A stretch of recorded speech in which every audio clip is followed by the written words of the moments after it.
My name is Regina Thompson, and I'm 68 years old. For 45 years, I was a loyal wife, a devoted partner, and a woman who believed that love and hard work could conquer anything. I was wrong.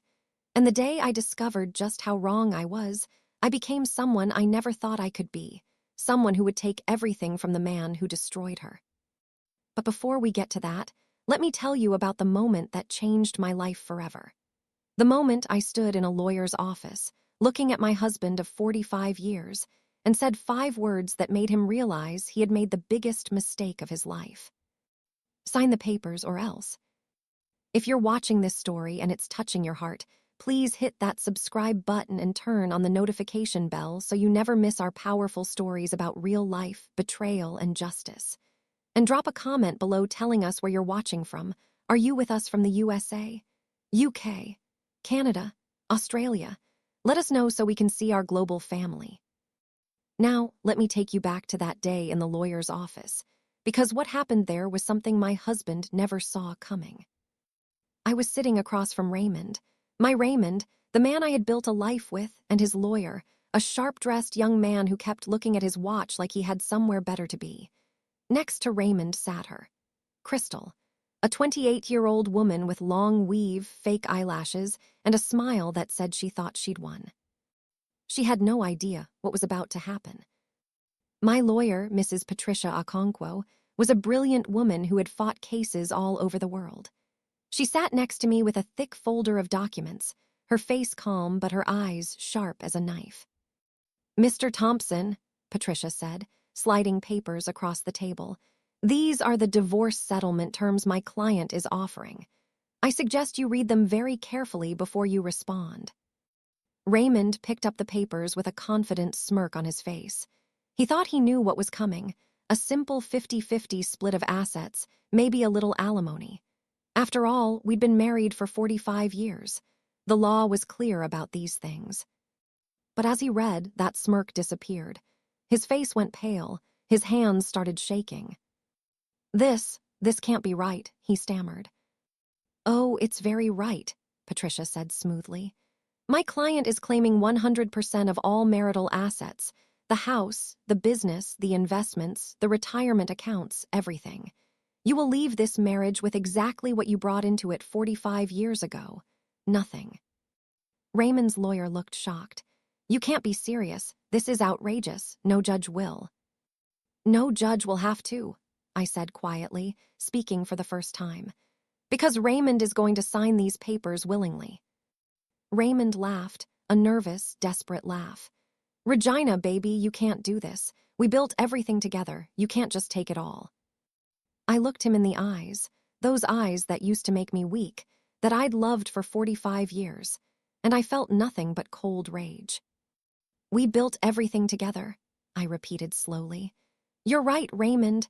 We did. We struggled. We sacrificed. We went hungry so the business could survive. But apparently you forgot all about that when you decided to leave me for a woman younger than our daughter." Crystal shifted uncomfortably in her seat.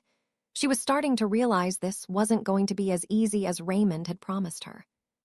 "Raymond," I continued, my voice steady and cold, "you have 2 choices. You can sign these papers and walk away with your life and your freedom, or I can show this lawyer and a judge what's in this folder." I tapped the thick file in front of Patricia. "What folder?" Raymond asked, his voice cracking. "What are you talking about?"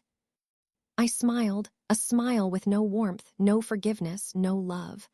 "The folder that contains evidence of every illegal thing you've done in the past 20 years.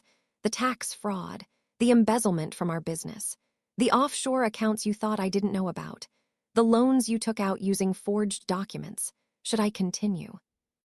Raymond's face went from pale to gray. He looked like he might throw up. You wouldn't," he whispered. "Try me," I said.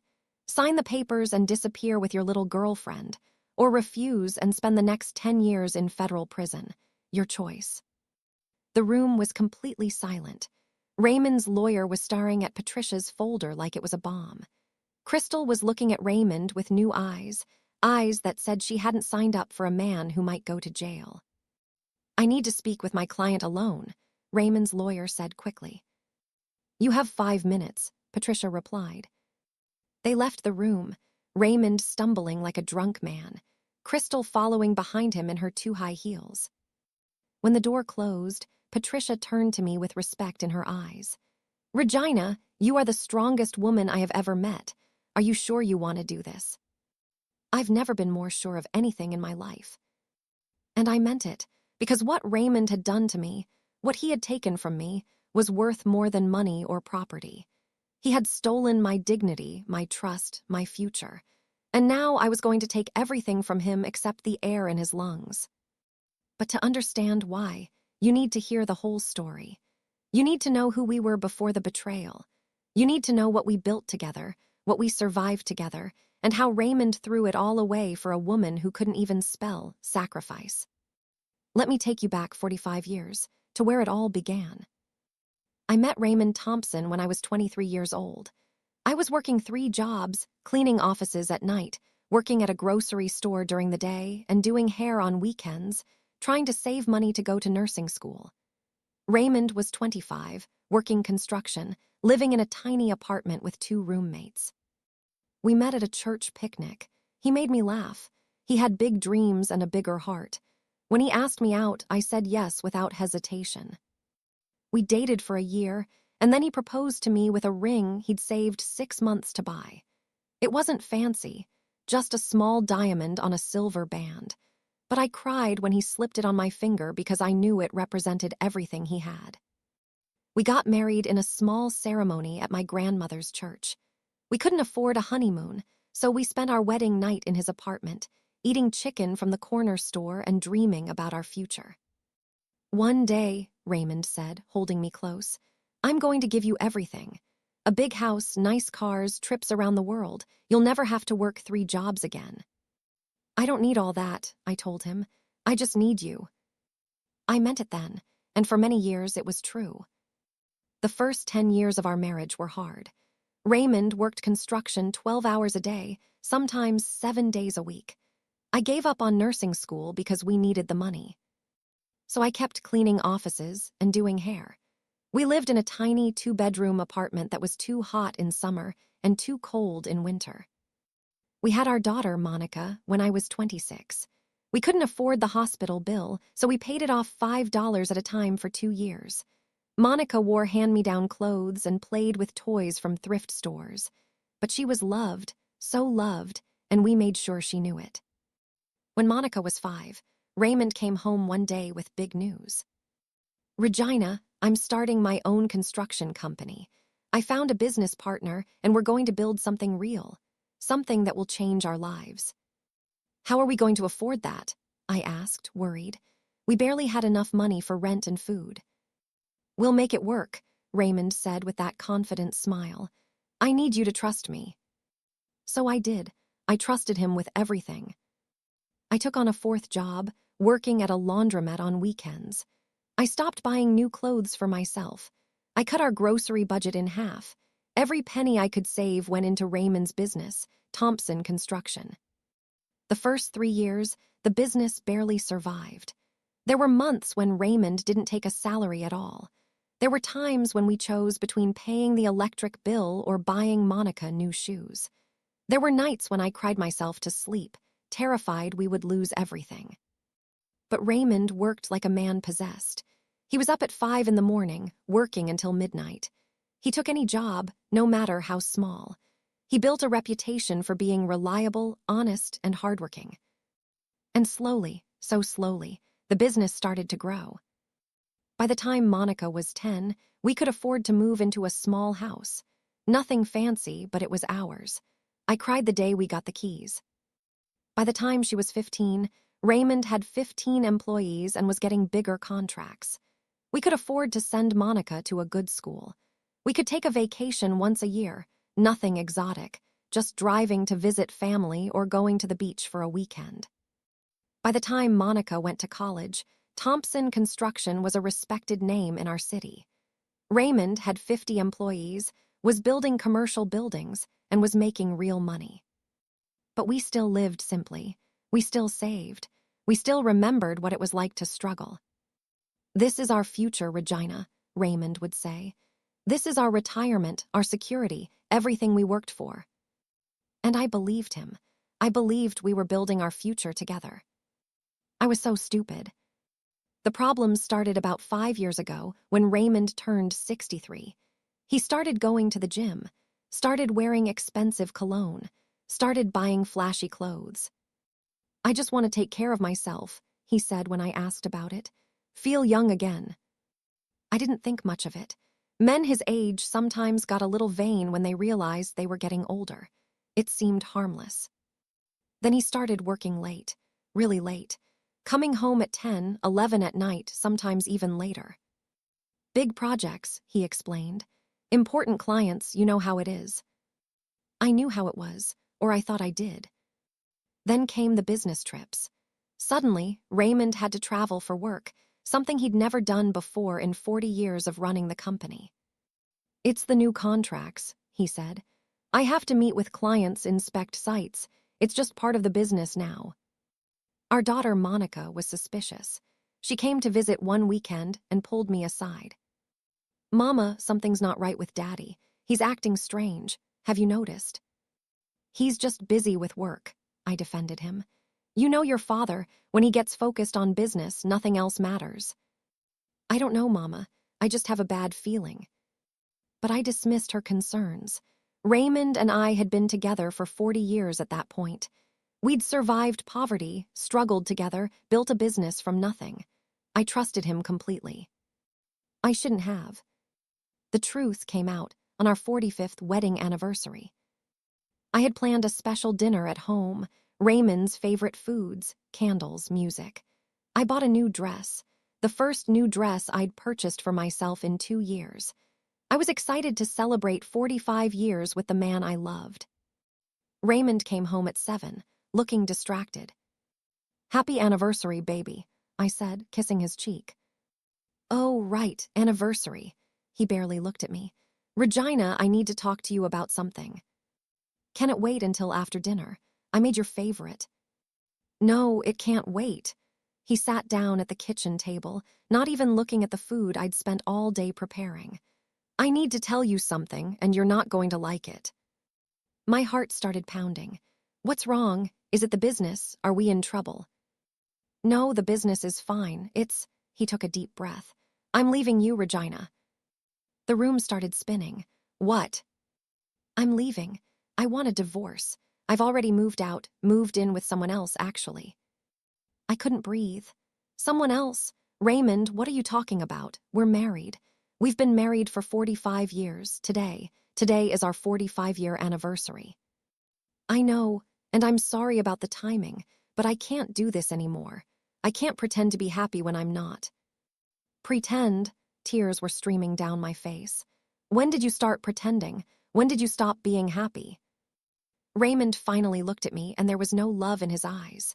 No warmth, nothing. Regina, you're a good woman. You've been a good wife. But I'm 68 years old, and I don't want to spend my last good years with an old woman. I want to feel young again. I want excitement. An old woman, I whispered. Raymond, I'm 63. We grew old together. That was always the plan. Well, plans change. He stood up. My lawyer will be in touch about the divorce. I'll be fair, you'll get half of everything. But I need to move on with my life. Who is she? I asked, my voice breaking. Who are you leaving me for? Raymond hesitated, then said, Her name is Crystal. She's 28. She works at the gym I go to. 28, 40 years younger than him, younger than our daughter. You're leaving me for a child. I couldn't believe what I was hearing. She's not a child. She's a woman who makes me feel alive again, something you haven't done in years. Those words cut deeper than any knife could. After everything we'd been through together, the poverty, the struggle, the sacrifices, he was throwing me away like garbage for a young woman who didn't know what hard work meant. Get out, I said quietly. Regina. Get out, I screamed. Get out of this house right now. Raymond left, and I collapsed on the kitchen floor, surrounded by the anniversary dinner I'd made, crying so hard I thought I might die. That was 6 months ago. For the first month, I barely functioned. I couldn't eat. I couldn't sleep. I just cried and asked God why this was happening to me. Monica came to stay with me, furious at her father. Mama, don't give him anything. Fight him in court. Make him pay for what he's doing to you. But I was too heartbroken to fight, too destroyed to care about money or property. I just wanted the pain to stop. Then, one day, I was going through old papers in Raymond's office. He'd moved out completely by then, and I found something that changed everything. A file folder hidden in the back of a drawer. Inside were documents that showed Raymond had been stealing from our business. He'd been moving money to offshore accounts. He'd been committing tax fraud. He'd been doing illegal things for years, building a secret fortune that I knew nothing about. And suddenly, my heartbreak turned into rage. This man I'd sacrificed everything for, hadn't just betrayed me with another woman. He'd been stealing from our business, from our future, probably planning this abandonment for years. That's when I called Patricia Okonkwo, the best divorce lawyer in the state. I want to destroy him, I told her in our first meeting. I want to take everything. Can you help me? Patricia smiled. Regina, by the time I'm done, your husband will wish he'd stayed loyal. Let's get to work. For the next 5 months, we built a case. We documented every illegal transaction. We found every hidden account. We gathered evidence of fraud, tax evasion, and embezzlement. We prepared for war. And now, 6 months after Raymond left me on our anniversary, we were in that lawyer's office, and I was watching him realize what he'd lost. The door opened. Raymond and his lawyer came back in. Crystal stayed outside. Apparently, she didn't want to be part of this anymore. Raymond looked broken, defeated. He sat down slowly and picked up the pen. You're really going to do this to me? He asked, looking at me one last time. After everything we've been through. After everything I've been through for you, I corrected. Yes, I'm really going to do this. He signed the papers. Just like that, 45 years of marriage ended. And Raymond Thompson walked out of that office with nothing but the clothes on his back and the young girlfriend who was already looking for the exit. As he left, I felt something I hadn't felt in 6 months. Power. But this wasn't the end. This was just the beginning. Because what Raymond didn't know, what nobody knew yet, was that I wasn't done with him. Not even close. There were more secrets to expose, more revenge to be taken, more ways to make him understand exactly what he'd thrown away. And by the time I was finished, Raymond Thompson would learn that you don't betray a woman who gave you everything. You don't discard 45 years of loyalty like it meant nothing. And you definitely don't underestimate a 63-year-old black woman who has nothing left to lose and everything to gain. Don't forget to like this video and subscribe to our channel for more powerful stories like Regina's. Turn on that notification bell so you don't miss what happens next. And please, drop a comment telling us where you're watching from. We love hearing from our viewers around the world. Are you Team Regina? Let us know. Walking out of that lawyer's office, I felt like a different woman. Not the broken, crying mess I'd been 6 months ago. Not the devoted wife who had sacrificed everything for a man who threw her away. I was someone new, someone powerful, someone who would not be destroyed without fighting back. Patricia walked beside me to the parking lot, carrying her briefcase full of documents that had just destroyed Raymond's world. Regina, she said, you did well in there. How do you feel? I feel like I'm just getting started, I replied. She smiled. Good, because we have a lot more work to do. Getting the assets was step 1, but there are other things we need to discuss. Like what? Like the fact that Thompson Construction is now entirely yours, which means you're now the boss of a company with 50 employees, multiple ongoing projects, and millions of dollars in contracts. The weight of that hit me. I'd never run a business before. I'd supported Raymond's business, worked to help him build it, but I'd never actually managed it. I don't know how to run a construction company, I admitted. You don't have to. You hire people who do. But Regina, you need to make some decisions quickly. Some of those employees were loyal to Raymond. Some of them might try to sabotage you or quit. You need to show them who's in charge now. She was right. This wasn't just about taking Raymond's money. This was about taking his legacy, his reputation, his entire world. Set up a meeting, I said. With all the employees tomorrow morning, I want to address them personally. Patricia nodded with approval. Now you're thinking like a boss. That night, I couldn't sleep. I kept thinking about the next day, about facing Raymond's employees, many of whom had worked with him for decades. What would I say to them? How could I convince them to respect me? But then I remembered something. These weren't just Raymond's employees. Many of them had been hired during the early years when I was the one keeping the business afloat, when I was the one making sure there was enough money to pay them, when I was the one sacrificing so they could feed their families. They owed me just as much as they owed Raymond, maybe more. The next morning, I dressed in my best suit, a navy blue outfit I'd bought years ago for a company dinner. I put on makeup, did my hair, and looked at myself in the mirror. You can do this, Regina, I told my reflection. You've survived worse than this. I drove to the Thompson construction office, my office now, and parked in Raymond's old spot. The parking space had a sign that said, "Reserved for R. Thompson, owner." I made a mental note to change that sign today. Inside, the receptionist, a young woman named Ashley, looked shocked to see me. Mrs. Thompson, I didn't know you were coming in today. I own this company now, Ashley. I'll be coming in every day from now on. Is everyone assembled in the conference room? Yes, ma'am, but can I ask what this is about? You'll find out soon enough. I walked down the hallway to the conference room. Through the glass walls, I could see about 40 people crowded inside. Foremen, project managers, office staff, accountants. They were all talking nervously, wondering what was happening. When I walked in, the room went silent. I walked to the front of the room and stood where Raymond used to stand during company meetings. I could feel everyone staring at me, confused and curious. Good morning, I began, my voice steady. For those of you who don't know me personally, my name is Regina Thompson. I was Raymond Thompson's wife of 45 years. As of yesterday, I am the sole owner of Thompson Construction. Murmurs spread through the room. People exchanged worried glances. I know you all have questions. Let me answer the most important ones right now. First, no one is losing their jobs today.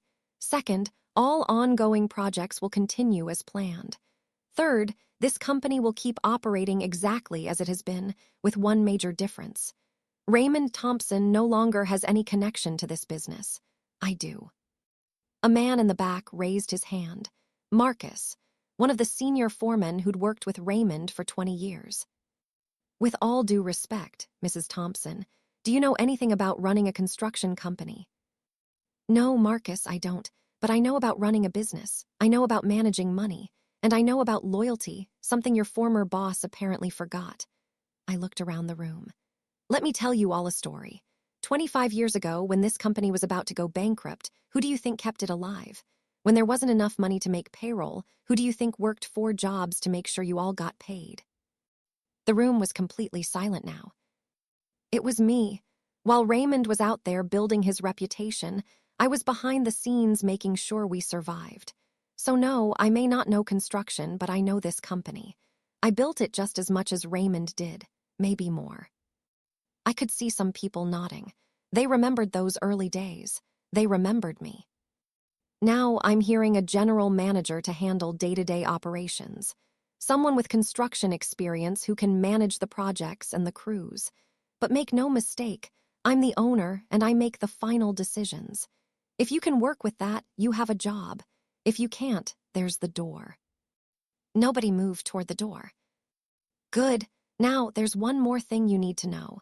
Some of you may have heard rumors about why Raymond and I divorced. Let me make it clear. Raymond left me for a woman 40 years younger than him. He abandoned our 45-year marriage on our anniversary. He threw away everything we built together for someone who wasn't even born when most of you started working here. I could see shock and disgust on many faces. Good. They needed to know what kind of man Raymond really was. So if Raymond calls any of you, if he tries to get information about company business, If he tries to convince you to quit or sabotage anything, remember this. He didn't just betray me. He betrayed all of you. Because this company was built on our sacrifices, mine and yours. And he was willing to throw it all away for his own selfish desires. Marcus stood up. Mrs. Thompson, I want to apologize.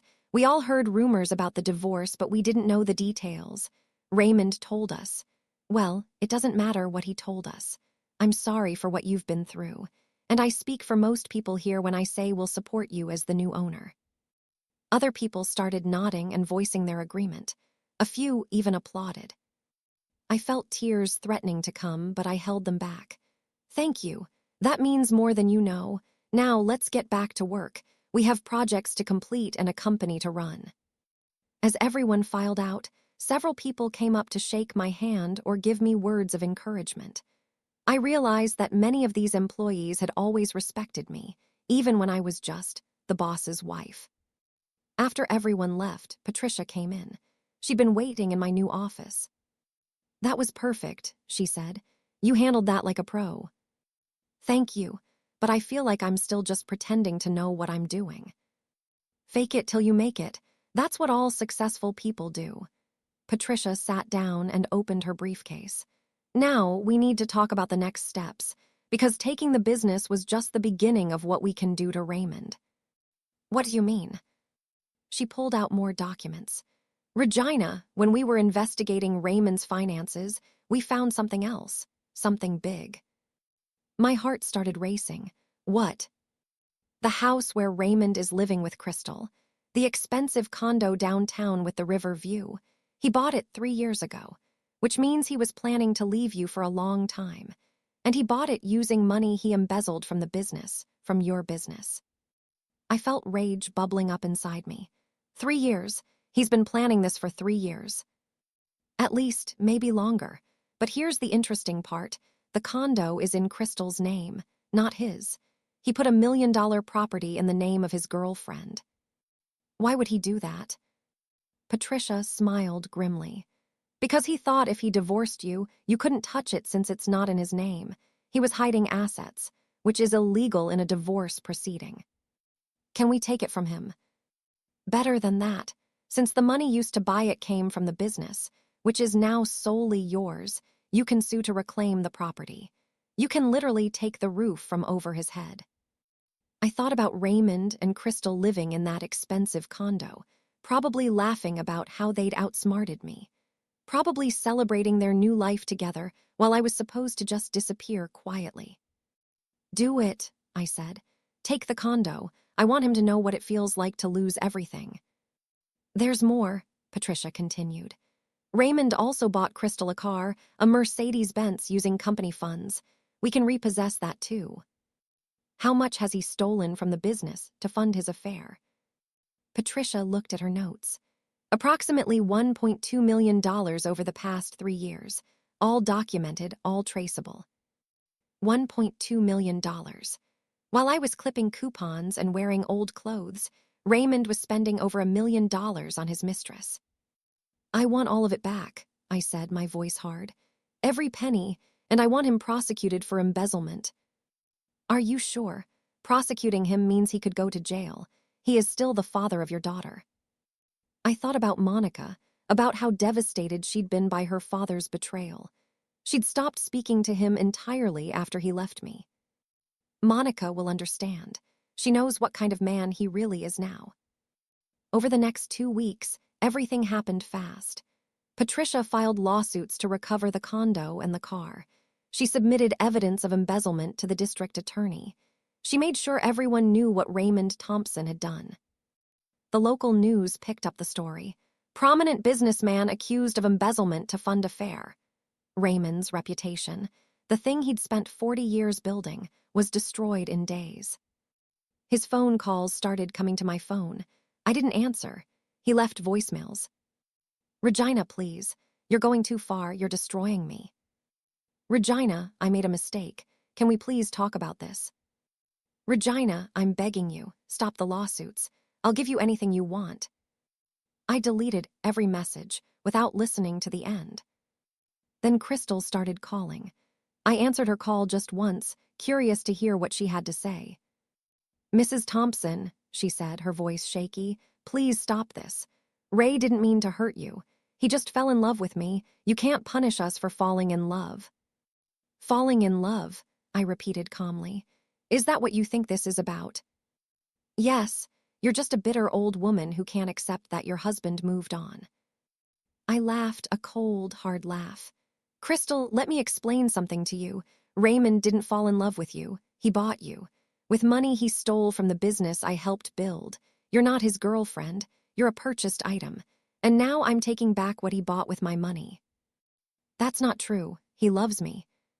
"Does he? Then ask him this. Now that he's losing everything, now that he has no money and no business and might go to jail, will he still want to be with you? Or will he look for the next young thing who can make him feel important?" Crystal hung up on me. 2 days later, the sheriff's office served papers to repossess the condo and the car. Raymond and Crystal had 30 days to vacate. My daughter Monica called me that evening. "Mama, I heard about the condo. Are you okay?"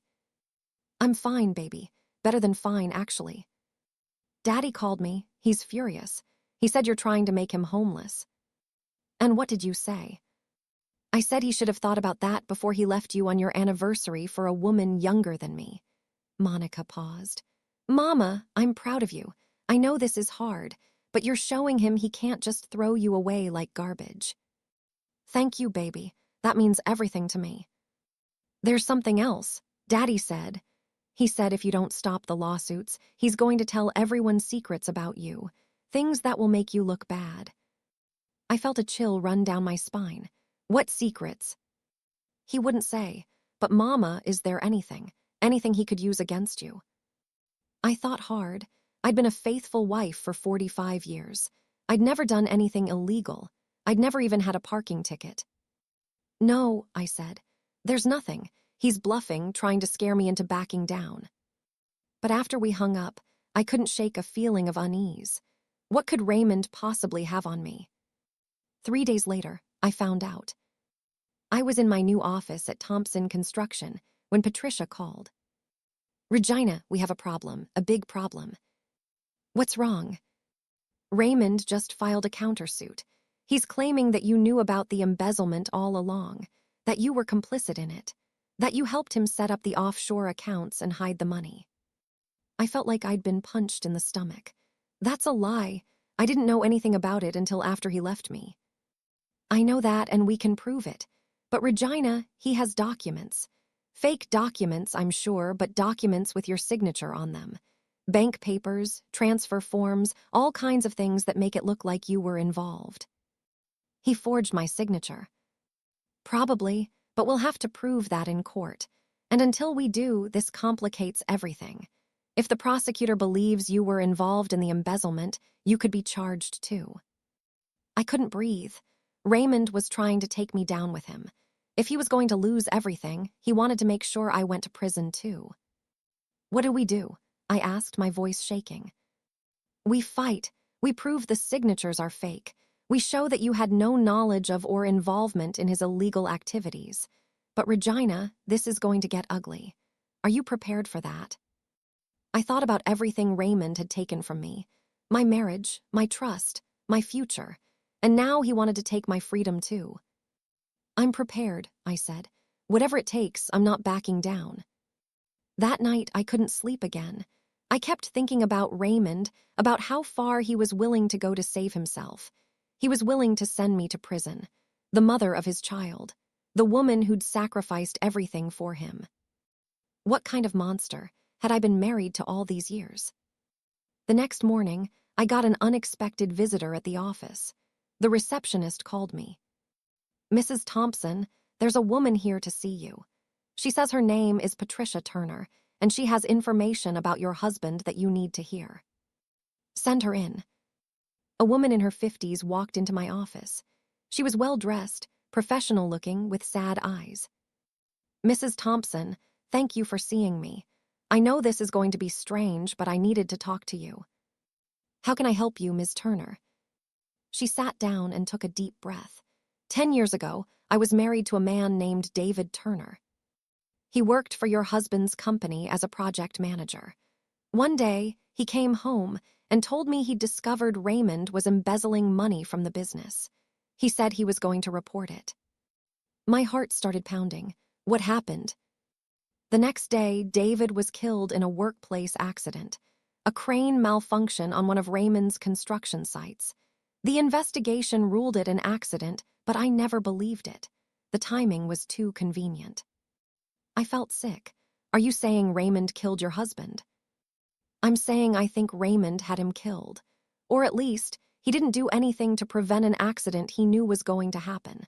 And Mrs. Thompson, after David died, I found something. Something I've kept hidden for 10 years because I was too scared to do anything with it. She reached into her purse and pulled out a flash drive. This is a copy of all the evidence David collected before he died. Proof of Raymond's embezzlement, fraud, bribery of city officials to get construction permits, everything. I'm giving it to you because I think you're the only person strong enough to use it, and because I want justice for David, even if it's 10 years too late. I took the flash drive with shaking hands. Why are you giving this to me now?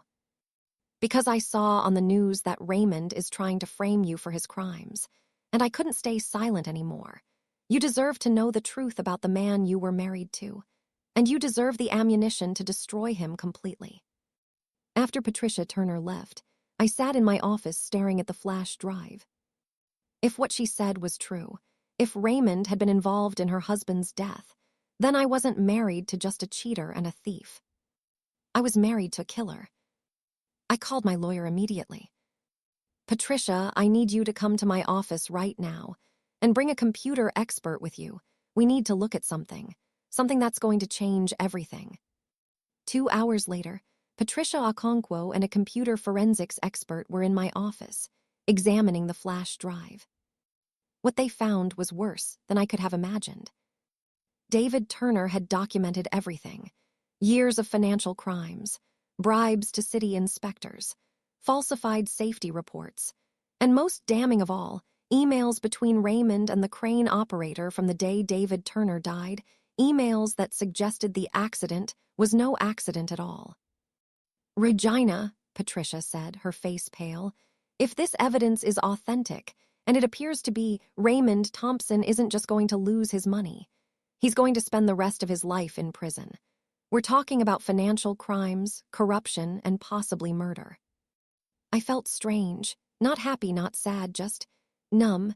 The man I'd loved for 45 years was a monster, a criminal, possibly a murderer. What do we do with this? I asked. We turn it over to the authorities, all of it, and we watch Raymond's empire crumble to dust. I thought about Crystal, about how she'd called me a bitter old woman, about how she thought Raymond loved her. She had no idea who she'd tied her life to. Do it, I said. Give it all to the police. Let them see exactly who Raymond Thompson really is. Patricia made the call right there in my office. Within an hour, detectives were on their way to interview me and collect the evidence. As I waited for them to arrive, my phone rang. It was Raymond. For the first time in weeks, I answered. Regina, he said, his voice desperate. We need to talk, please. Can we meet somewhere? Why would I want to meet with you, Raymond? Because I'm willing to drop the countersuit. I'm willing to admit that you weren't involved in anything. Just please stop the lawsuits. Let me keep the condo. Let me keep something. I almost laughed. He had no idea what was coming. Raymond, I'm not stopping anything. In fact, things are about to get much worse for you. What do you mean? You'll find out soon enough, but I want you to know something. Everything you're about to lose, your freedom, your reputation, your future, you brought it on yourself. You could have loved me. You could have honored our marriage. You could have been a good man. Instead, you chose to be a monster. Regina, please. Goodbye, Raymond. I hope Crystal is worth it, because she's all you're going to have when the police come for you. I hung up. The detectives arrived 20 minutes later. And as I handed over the flash drive that would destroy Raymond's life forever, I felt something I hadn't felt since this nightmare began. Peace. But the story wasn't over yet. Because what I didn't know, what nobody knew, was that Raymond had one final card to play. One last desperate move that would put everyone I loved in danger. And force me to make a choice I never thought I'd have to make. If this story is keeping you on the edge of your seat, please smash that like button and subscribe to our channel. Hit the notification bell. You won't believe what Raymond does next. And please drop a comment below telling us where you're watching from. We have viewers from all over the world, and we love hearing from you. Are you Team Regina? Let us know. The police took the flash drive and all of Patricia Turner's evidence that same day. They told me they'd be opening a full investigation into Raymond Thompson, not just for embezzlement, but for possible involvement in David Turner's death 10 years ago. Mrs. Thompson, Detective James Williams said as they were leaving, I need to warn you about something. When men like your husband feel cornered when they're about to lose everything, they can become dangerous, unpredictable. Do you have somewhere safe you can stay for a few days? Dangerous, Raymond? I almost laughed. Detective, my husband is many things, a cheater, a thief, a liar, but he's not violent. He's a coward. Detective Williams didn't look convinced. Ma'am, I've been doing this job for 20 years. I've seen what people are capable of when they're desperate.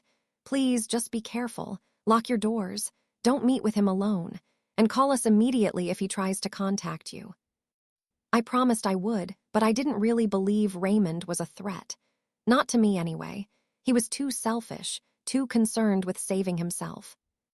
I was wrong. That night, I was at home watching TV when my daughter Monica called. Her voice panicked. Mama, are you okay? I'm fine, baby. What's wrong? Daddy just called me. He's lost his mind, Mama. He was screaming and crying, saying you're trying to destroy him, that you're making up lies to send him to prison. He said if you don't stop, he's going to make you sorry. My blood ran cold. He threatened me. Not directly, but Mama, he sounded crazy. Like really actually crazy. I'm scared. I'm coming over there right now. Monica, you don't have to. I'm already in my car. I'll be there in 20 minutes. Lock all the doors and windows until I get there. After we hung up, I did lock everything. Feeling foolish but also worried. Detective Williams's warning echoed in my head. When men like your husband feel cornered, they can become dangerous. I was double-checking the back door when I heard glass breaking. My heart stopped. Someone was in the house. I grabbed my phone to call 911, but before I could dial, I heard Raymond's voice. Regina, I know you're here. We need to talk. He sounded drunk, or high, or just completely unhinged. I ran to my bedroom and locked the door, then called 911 with shaking hands. 911, what's your emergency? My ex-husband broke into my house. He's inside. I'm locked in my bedroom. Please send help. Officers are on the way, ma'am. Stay on the line with me. Can you hear where he is? I could hear Raymond downstairs, breaking things, shouting my name. The sound of furniture being thrown, glass shattering. He's destroying the house, I whispered into the phone. Please hurry. Ma'am, do not open the bedroom door. Do not confront him. Help is 3 minutes away. Then I heard footsteps on the stairs. Heavy, stumbling footsteps. Raymond was coming upstairs. Regina, he yelled. Stop hiding from me. This is my house too. I built this, me. He tried my bedroom door. The handle rattled violently. Open this door, Regina. The police are on their way, Raymond. You need to leave. I'm not going anywhere until you call off your lawyers. You can't take everything from me. You can't. He started slamming his body against the door. The wood cracked. He was going to break through. I looked around desperately for a weapon. All I had was a lamp. I unplugged it and held it like a club, my hands shaking so badly I could barely grip it. Crash, the door splintered. One more hit and it would break completely. Then I heard the most beautiful sound in the world, police sirens. Raymond heard them too. He stopped hitting the door. This isn't over, Regina, he shouted. You hear me? This isn't over. I heard him running down the stairs, heard the front door slam, heard tires screeching as he drove away. The police arrived seconds later. They searched the house and confirmed Raymond was gone, but the damage he'd done was extensive. Broken windows, overturned furniture, holes punched in walls. My beautiful home, the home we'd bought together 30 years ago, looked like a war zone. Monica arrived while the police were still there. She saw the destruction and burst into tears. "Mama, oh my God, are you hurt?" "I'm okay, baby, just shaken up." "That man is insane," she cried. "My own father tried to attack you. What's wrong with him?" Detective Williams arrived shortly after. He took one look at the damage and shook his head. "Mrs. Thompson, we're putting out an arrest warrant for Raymond Thompson immediately. Breaking and entering, destruction of property, terroristic threats. And given the ongoing investigation into the other charges, the judge won't grant him bail this time." "Will you be able to find him?" I asked. "We will, but in the meantime, you can't stay here. Do you have somewhere you can go?" Monica spoke up immediately. "She's staying with me. I have a guest room and a security system. She'll be safe there." So I packed a bag and went to stay with my daughter. As we drove away from my destroyed house, I felt something shift inside me. Raymond had crossed a line. He'd gone from betraying me to threatening me, from stealing from me to trying to hurt me. And I was done being afraid of him. The next morning, I called Patricia Okonkwo. "I want to add another lawsuit," I said. "Emotional distress, destruction of property, everything that happened last night, and I want to make sure he never gets near me again." "Way ahead of you," Patricia said. "I already filed for a restraining order this morning. The judge will hear it this afternoon. And Regina, there's more news. The police found Raymond." "Where?" "At Crystal's apartment. Apparently, she broke up with him." Despite everything, I felt a small surge of satisfaction. She finally figured out who he really was. More like she figured out he's broke and about to go to prison. Whatever her reasons, she kicked him out. When the police arrived, Raymond was sleeping in his car outside her building. He's in custody now. Good. There's something else. The detectives finished going through the evidence from David Turner's widow. Regina, it's worse than we thought. Raymond wasn't just embezzling and bribing officials. He was running a whole criminal operation, using company funds to pay off inspectors, falsifying safety reports to save money on construction projects, cutting corners that put workers' lives at risk. I felt sick. How many people got hurt because of what he did? We don't know yet, but there have been several accidents at Thompson construction sites over the years. Accidents that were blamed on worker error or equipment malfunction. Now we have to wonder how many of those were actually caused by Raymond's cost-cutting measures. I thought about all those families, people who'd lost loved ones in construction accidents, people who'd been told it was just bad luck or human error, when really it was Raymond's greed that killed them. "I want to help those families," I said. "Every family who lost someone or had someone injured on our construction sites. I want to set up a fund, compensate them, help them however I can." "That's very generous, Regina, but you should know, if you do that, you'll be admitting the company was at fault. You could open yourself up to lawsuits." "I don't care. Those people deserve justice. They deserve to know the truth, and they deserve compensation for what Raymond's greed cost them." "Okay, I'll set it up. But Regina, you need to prepare yourself for what's coming. This story is going to get bigger, much bigger. The news media is already picking it up. Construction company owner arrested for fraud and possible murder. Your name is going to be dragged through this too."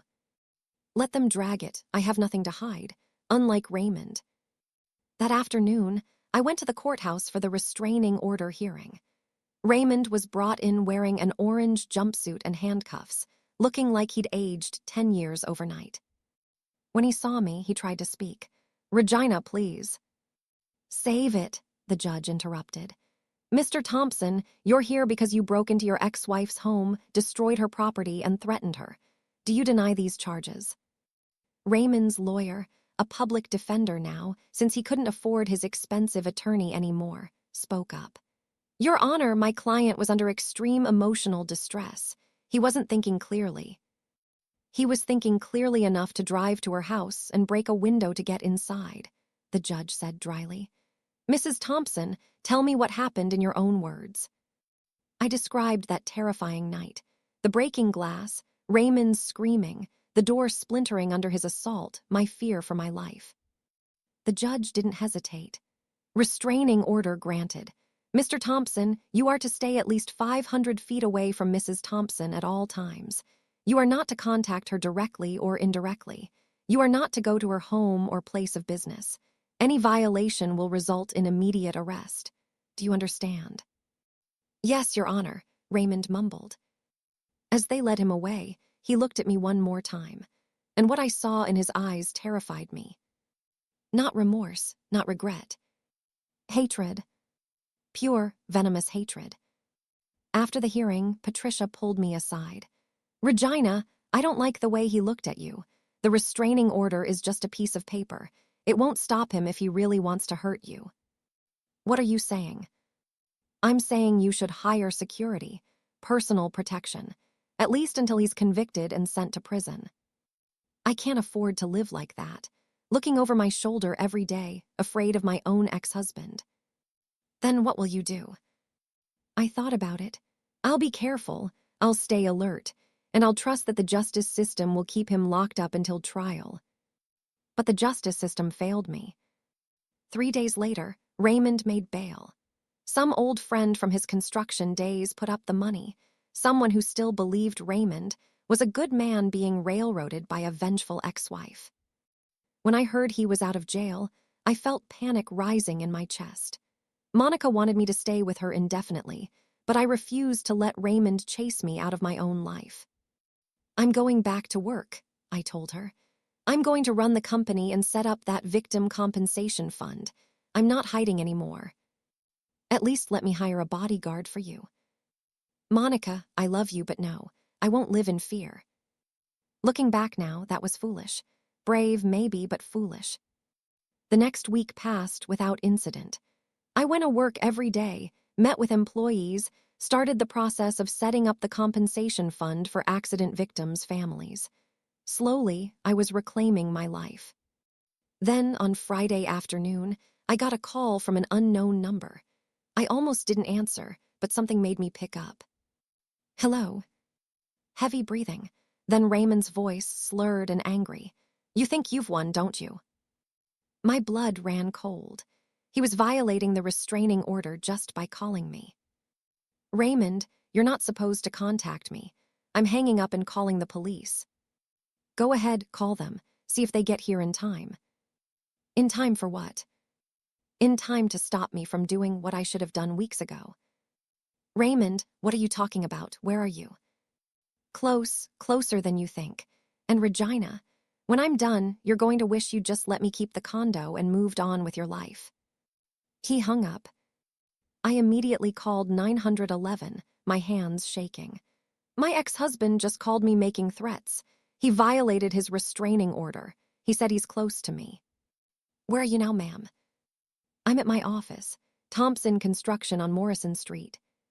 Stay inside, lock the doors, we're sending officers now. I ran to the front door and locked it, then went around locking all the other entrances. The office was mostly empty. It was 5:30 p.m. on a Friday, and most employees had gone home. I called Monica. Baby, your father just threatened me on the phone. The police are coming, but... I'm on my way, don't move, stay where you are. I hung up and looked around the office. It suddenly felt very big and very empty. There were too many windows, too many places someone could break in. I heard a noise from the back of the building. My heart started pounding. Hello, I called out. Is someone there? No answer. I grabbed a heavy stapler from a desk, my pathetic attempt at a weapon, and slowly walked toward the sound. The noise came again, scratching, like someone trying to open a locked door. Raymond, is that you? Suddenly, the back door burst open, but it wasn't Raymond standing there. It was Crystal. She looked terrible, makeup smeared, hair messy, eyes wild and desperate. You, she screamed, pointing at me. You destroyed everything. You took Raymond's money, his business, his freedom. He was supposed to take care of me, he promised. Crystal, you need to leave, now. No, I'm not leaving until you fix this. Call your lawyers, drop the charges, give Raymond back his money. That's not going to happen. What Raymond did was illegal. He has to face the consequences. He did it for me, Crystal shrieked. He did it all for me, to give me a better life, and now he's in jail and I have nothing. She pulled something from her purse, a gun. I froze, the stapler falling from my hand. Crystal, put that down, please. No, you're going to call your lawyer right now and tell her to drop everything. All the lawsuits, all the charges, everything. Or I swear I'll. You'll what? Shoot me. You think that will help Raymond? I don't care about helping Raymond anymore. Tears were streaming down her face. I just want you to hurt like I'm hurting. I gave up everything for him. I quit my job. I moved into that condo. I thought we'd be rich and happy together, but you ruined it all. I took a slow step backward. Crystal, listen to me. Raymond lied to you. He used you. He was never going to give you the life he promised. He was a criminal who stole money to buy your affection. You deserve better than that. Don't you tell me what I deserve. You don't know anything about me. I know you're young and you made a mistake. I know you fell for a man who manipulated you. But if you pull that trigger, your life is over. You'll go to prison for murder. Is that what you want? She was shaking, the gun wobbling in her hands. She was scared, just a scared young woman who'd realized too late that she'd bet on the wrong man. I just wanted to be loved, she sobbed. I just wanted someone to take care of me. I understand, but this isn't the way. For a moment, I thought she might lower the gun, might see reason. Then I heard police sirens in the distance, getting closer. Crystal heard them too. Her eyes went wild again. This is your fault, she screamed. All of this is your fault. She raised the gun, her finger on the trigger. And in that split second, I knew two things. Crystal was going to shoot me, and I wasn't ready to die. I dove behind a desk just as the gun went off. The bullet hit the wall behind where I'd been standing. Stop, police! Voices shouted from the front of the building. Crystal spun toward the sound, gun still raised. Officers rushed through the door, weapons drawn. Drop the weapon, now. Everything happened in slow motion. Crystal turned back toward me, rage and desperation on her face. She started to point the gun in my direction again. 3 shots rang out. Crystal fell to the ground, the gun clattering away from her hand.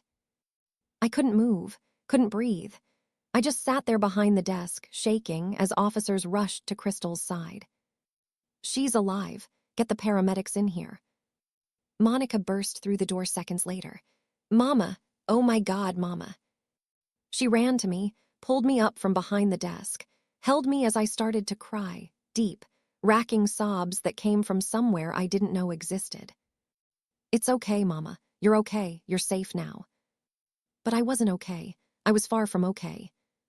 Because as the paramedics loaded Crystal onto a stretcher, she'd been shot in the shoulder and would survive. A police officer came over to me with news that made everything even worse. Mrs. Thompson, we found something in Crystal's car. A laptop.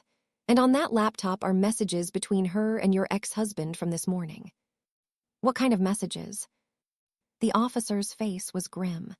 Messages where Raymond told her exactly where you'd be today. Messages where he told her to scare you into dropping the charges. Messages that prove he orchestrated this whole attack. Raymond had sent Crystal to threaten me, maybe even to kill me. My ex-husband, the man I'd loved for 45 years, the father of my child, had tried to have me killed. Where is Raymond now? I asked, my voice hollow. We don't know. He's disappeared. But ma'am, we will find him. And when we do, he's going away for a very, very long time. That night, I stayed at Monica's house again with 2 police officers stationed outside. I couldn't sleep. Every time I closed my eyes, I saw Crystal pointing that gun at me, saw the hatred in her eyes, heard the gunshot. Monica sat with me, holding my hand. Mama, this has to end. This has to stop before someone really gets killed. I know, baby, But I don't know how to make it stop. I can't control what Raymond does. Maybe you should drop the charges. Give him what he wants, just to make him go away. I looked at my daughter, my beautiful, scared daughter, and shook my head. No, if I do that, he wins. He gets away with everything he did, the embezzling, the fraud, possibly even David Turner's death. I can't let that happen. Too many people have been hurt by Raymond's actions. They deserve justice. But what if he tries again? What if next time? She didn't finish the sentence. She didn't have to. Then I'll deal with it, but I won't back down. Not now, not ever. The next morning, Detective Williams called me. Mrs. Thompson, we found Raymond. He was trying to board a plane to Mexico using a fake passport. He's in custody now, and this time there's no bail. He's being charged with conspiracy to commit murder, in addition to all the other charges. I felt relief wash over me. Thank you, Detective. There's one more thing. Raymond has agreed to cooperate with prosecutors. He's giving them information about other people involved in his criminal enterprise, corrupt officials, other business owners who were part of the scheme. In exchange, he wants a plea deal. What kind of plea deal? 20 years instead of life. He'd be eligible for parole in 15. 15 years. Raymond would be 83 when he got out. An old man with no money, no business, no reputation. What do you think I should do? I asked. That's not my decision, ma'am, but the prosecutor wants to meet with you, to get your input before they decide whether to accept the deal. I thought about it all day. 20 years versus life in prison, justice versus revenge. That evening, I made my decision. I called the prosecutor and told her what I wanted. And what I wanted was going to shock everyone, including Raymond. Because I wasn't done with him yet. Not even close.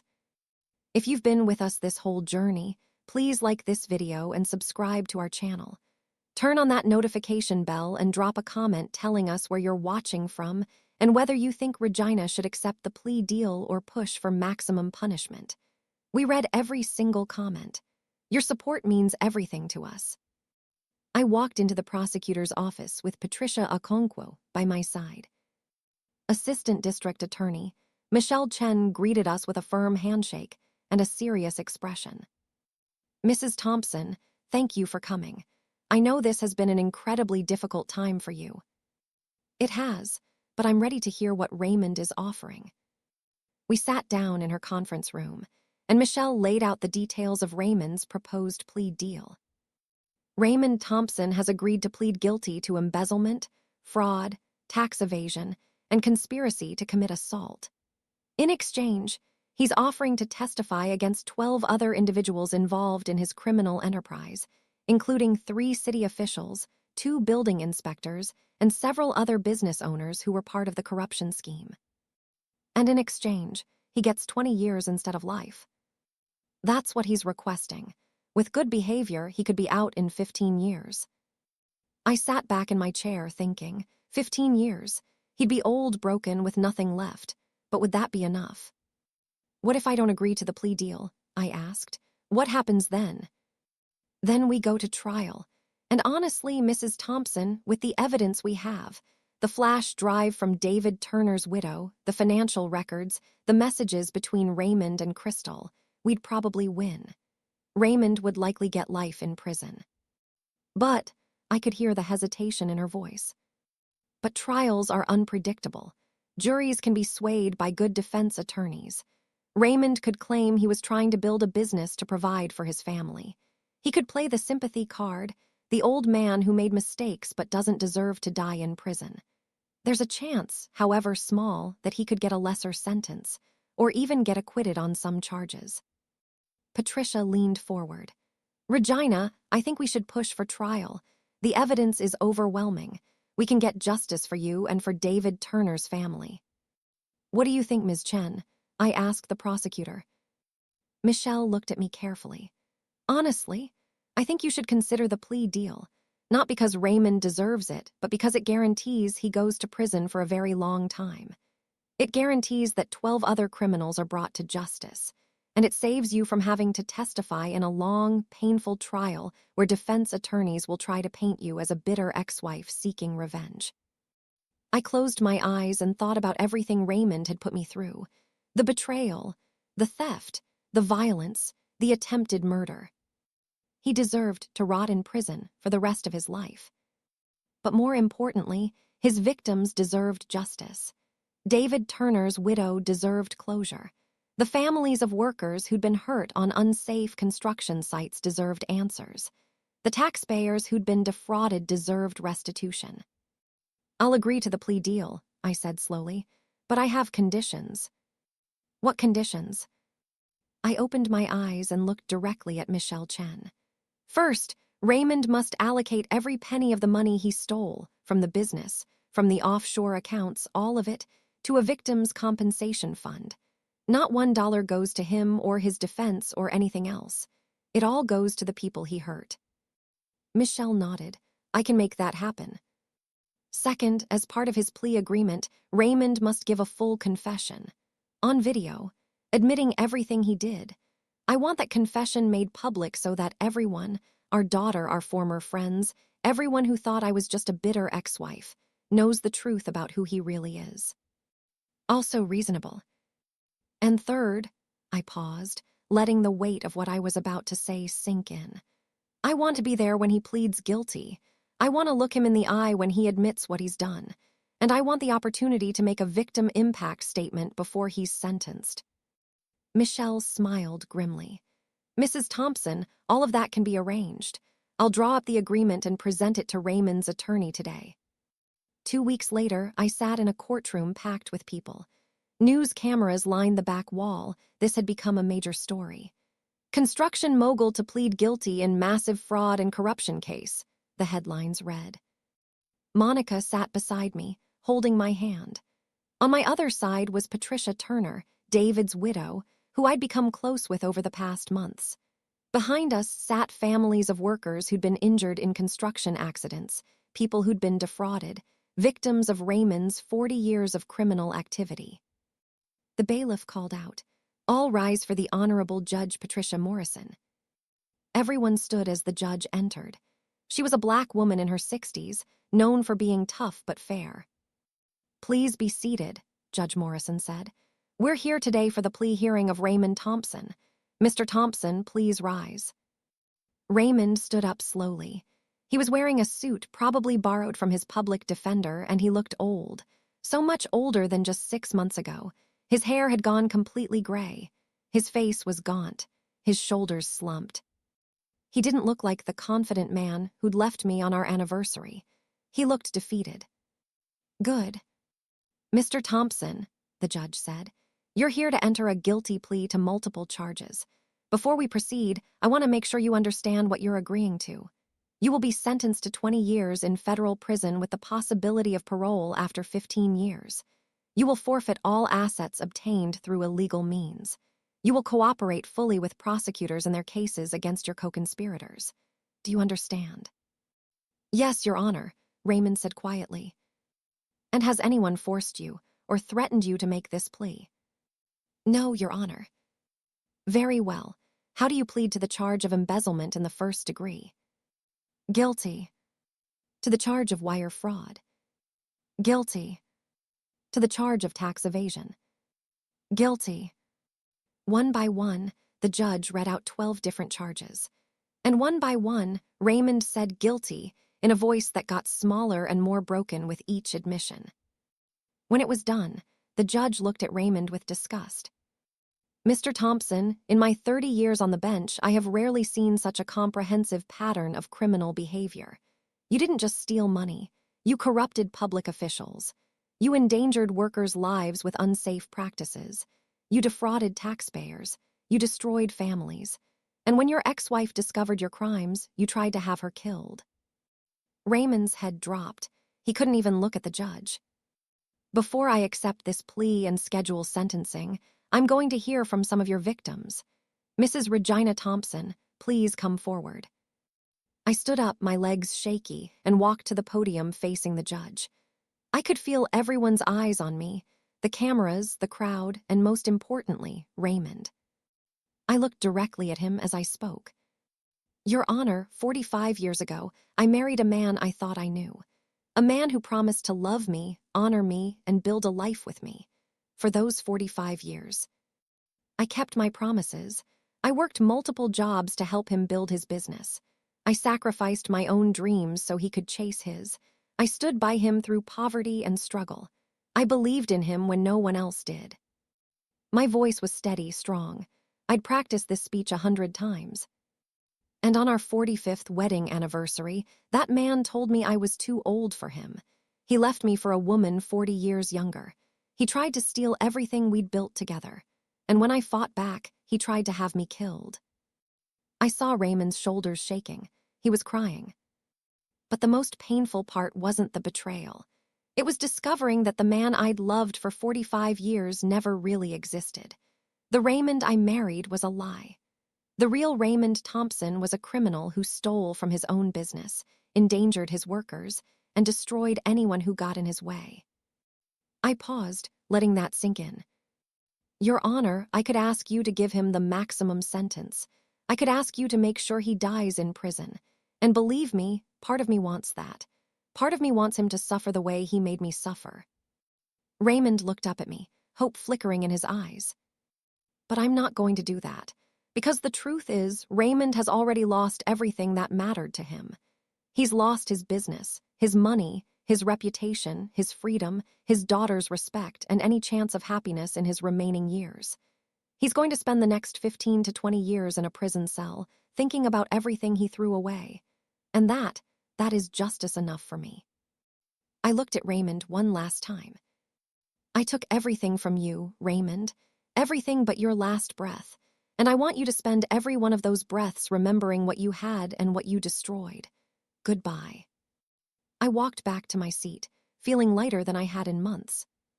The judge called Patricia Turner next. She gave her statement about losing her husband, about 10 years of wondering and grieving and searching for answers. Several other victims spoke, workers who'd been injured, families who'd lost loved ones, people whose lives had been destroyed by Raymond's greed. By the time they were finished, Raymond was sobbing openly at the defense table.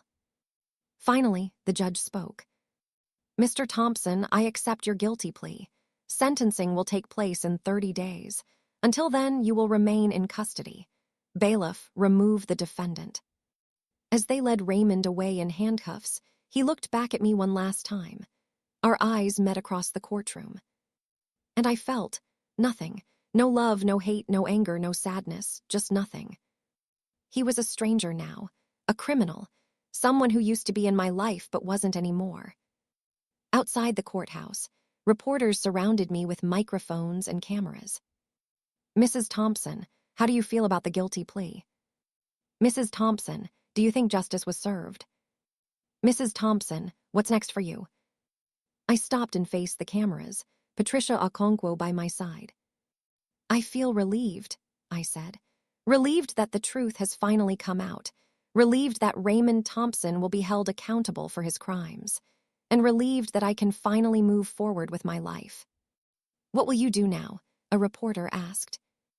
I'm going to keep running Thompson Construction, which will be renamed Regina Construction next month. I'm going to make sure we operate ethically and safely. I'm going to ensure that every worker goes home safe to their family every night.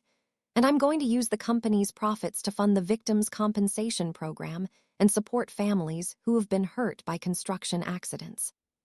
Do you have any message for other women who might be going through similar situations? Another reporter called out. I thought about that question, about all the women out there who were being betrayed, stolen from, discarded. Yes, I said. My message is this: you are stronger than you think. You have more power than you realize. When someone tries to take everything from you, fight back. Use the law, use the truth, use your voice. Don't let them make you feel powerless because you're not. You're a warrior, and warriors don't surrender. The reporters kept shouting questions, but I walked away, Monica and Patricia on either side of me. 3 months later, I stood in front of the newly renamed Regina Construction headquarters. The old Thompson Construction sign had been taken down, replaced with a new one bearing my name. The company was thriving. I'd hired an excellent general manager who ran day-to-day operations while I focused on strategy and ensuring we operated ethically. We'd implemented new safety protocols, hired independent inspectors, and created a worker safety committee. Not a single accident had occurred in the 3 months since I took over. The Victims' Compensation Fund had distributed over $2 million to families affected by Raymond's criminal negligence. Patricia Turner received a substantial settlement. So did 8 other families who'd lost loved ones or suffered injuries on Thompson, now Regina, construction sites. Raymond was sentenced to 20 years in federal prison. He'd be 88 years old when he got out, if he lived that long. Crystal was sentenced to 5 years for assault with a deadly weapon. Her lawyer had tried to argue she was manipulated by Raymond, but the judge didn't buy it. She'd made her own choices. The 12 officials and business owners Raymond had testified against were all facing their own criminal charges. The corruption ring that had operated in our city for decades was finally being dismantled. As for me, I was doing something I hadn't done in years. I was living for myself. I'd started taking art classes, something I'd always wanted to do but never had time for. I'd joined a book club with other women my age. I'd started traveling. Last month, I took Monica on a trip to Paris, something we'd both dreamed about but never thought we could afford. I'd even started dating again. Nothing serious, just having coffee with a kind man I'd met at church. It felt strange at first, but also exciting. I was 63 years old and my life wasn't over. It was just beginning. One evening, Monica came over for dinner. As we cooked together in my kitchen, the same kitchen where Raymond had told me he was leaving, my daughter said something that made me stop and think. "Mama, I'm so proud of you. You know that, right?" "Proud of me for what, baby?" "For everything. For not letting Daddy destroy you. For fighting back. For taking everything he tried to steal from you and making it better. You're my hero, Mama." I hugged my daughter tight, tears in my eyes. "Thank you, baby. But I'm not a hero. I'm just a woman who refused to give up." "That's exactly what makes you a hero."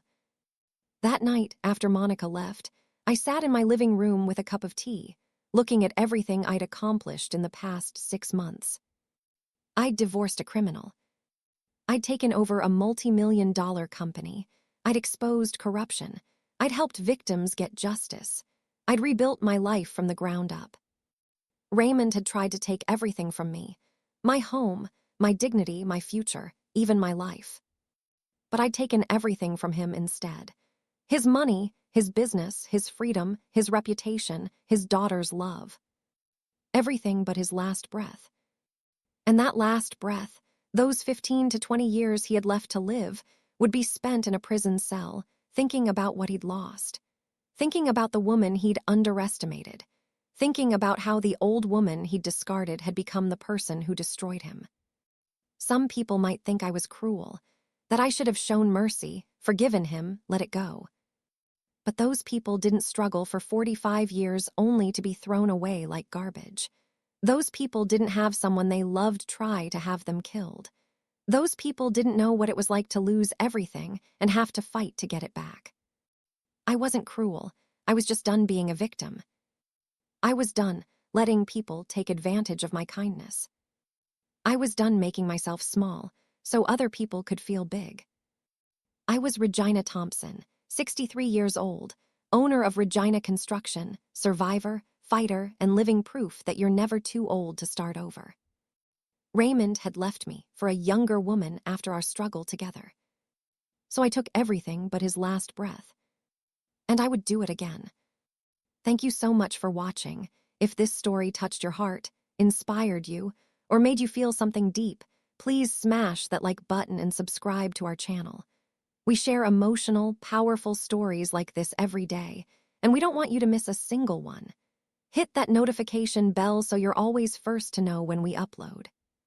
And please, please, please drop a comment below telling us where you're watching from. We have viewers from all over the world, and we love our global family. What you think of Regina's story? Did she do the right thing? Would you have done the same? Your own experiences. Have you or someone you know been through something similar?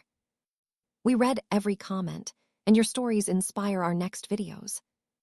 From the USA, Canada, Australia, UK, South Africa, and everywhere else, we see you and we appreciate you.